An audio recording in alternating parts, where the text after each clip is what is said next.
I have a model right here of what a temporary decal that needs to be displayed looks like. Now, if we walk over here, we'll show you where these are going to be placed. They're actually supposed to be displayed either on the passenger side, whether it's on the windshield or not, that's up to the driver.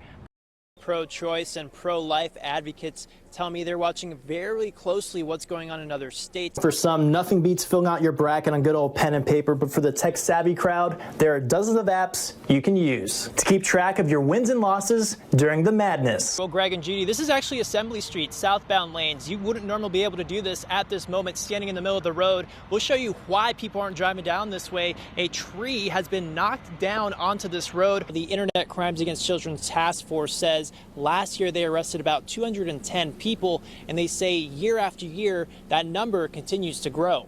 Whether you want to sail the 7 seas with your crew, or if you want to explore somewhere no one's ever been before, the possibilities are endless. People are excited. This place is known as Football City, USA. When you have natives like Jadeveon Clowney and Stephon Gilmore, who go on to have pretty successful careers in the NFL, they're still playing, having a great time there. It only makes sense that a place like this has next to a dirt road.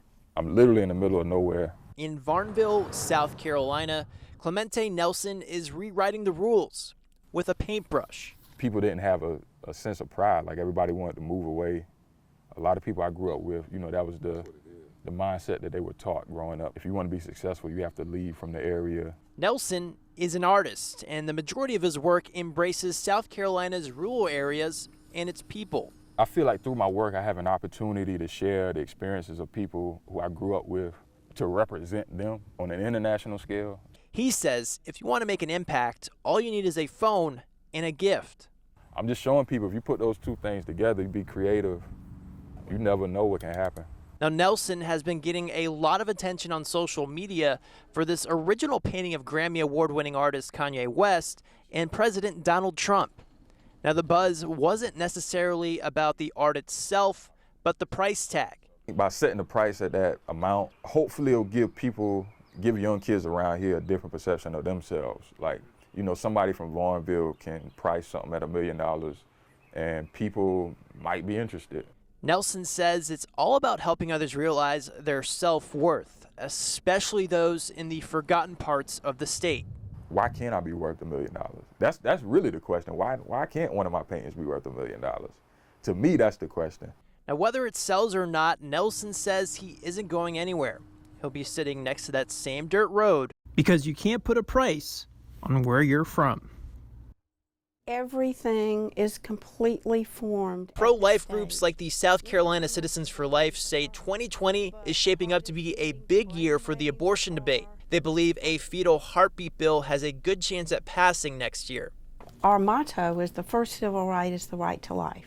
Without the right to life, there are no other rights. The South Carolina Women's Rights and Empowerment Network says they will fight any abortion restriction legislation in the Palmetto State. Women have the capacity, the moral capacity, the intellectual capacity to make the decisions that are right for them and their families. Now, the House passed a fetal heartbeat bill earlier this year with exceptions for rape, incest, and the help of the mother, and senators will revisit the bill when they reconvene in January. But this year alone, 8 states have passed some form of abortion restrictions. Alabama's governor signed a bill that would effectively ban abortion in the state. Now, Georgia and Mississippi's governors signed their fetal heartbeat bills earlier this year. Gatling and Warner say what happens with these other states' laws could influence the debate next year.